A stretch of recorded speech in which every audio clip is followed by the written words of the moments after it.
Motorcycles come in a variety of styles, each suited to a certain type of rider. And when you add customization to the equation, it opens up a new realm of possibilities. In season 1, we changed the skull-ridden Softail Deuce into a tribute to military bikes of the past. If that wasn't chopper enough, last season we built a custom Pro Street for buckets of parts.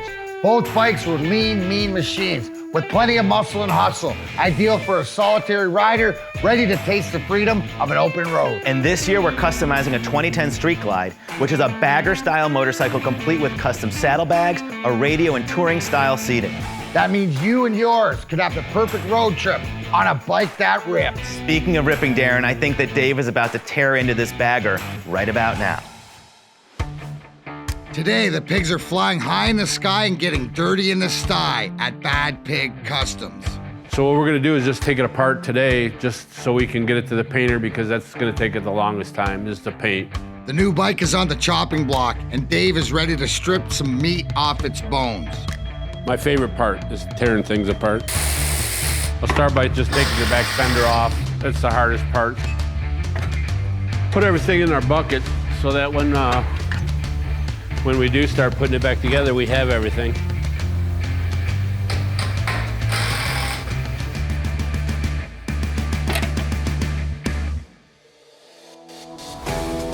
Here in the shop, Dave is in his element. With each bolt turned and part removed, he practices a little Zen and the art of motorcycle maintenance. When I'm working on bikes all by myself, I kind of think about what I'm going to do to this thing next, or what could be done to it. Learning is a big part of it. You always look at what somebody else did. Did they really ride this bike like this? Or who did this, Sometimes it's a good thing. You learn from it. Maybe see something that somebody did that you were like, hey, I should do it that way. A wise man once said, a true master is an eternal student. Dig it.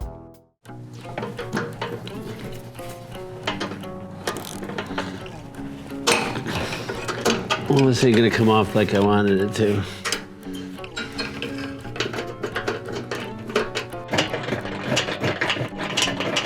I gotta take the front fender off. I'm having an issue.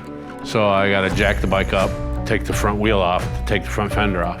They used to drill holes in the bolts and put wires through it for speed, so that they don't vibrate out. So what they do is on the front fenders, they pound a little tab over so that the bolt doesn't vibrate out. Because believe it or not, there's been a lot of times where my front fender fell off.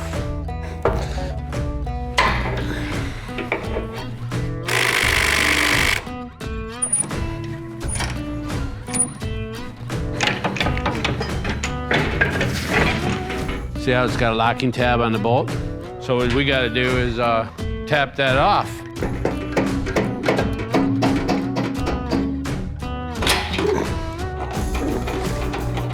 Success. See how it's all locking? You bend these tabs over, it's non-vibrating, it won't vibrate out. Those are the culprits. 2010 doesn't seem like that old, but it's kind of older bike. Now that Dave has dealt with the rusted bolt, he finishes removing this finicky fender. The original parts are now ready to be sent off to the painter, along with new extended saddlebags for a sleek custom look. This bike may be dressed down, but soon it'll be glowed up. As for Dave, well, he's got more disassembling to do before the day is truly through.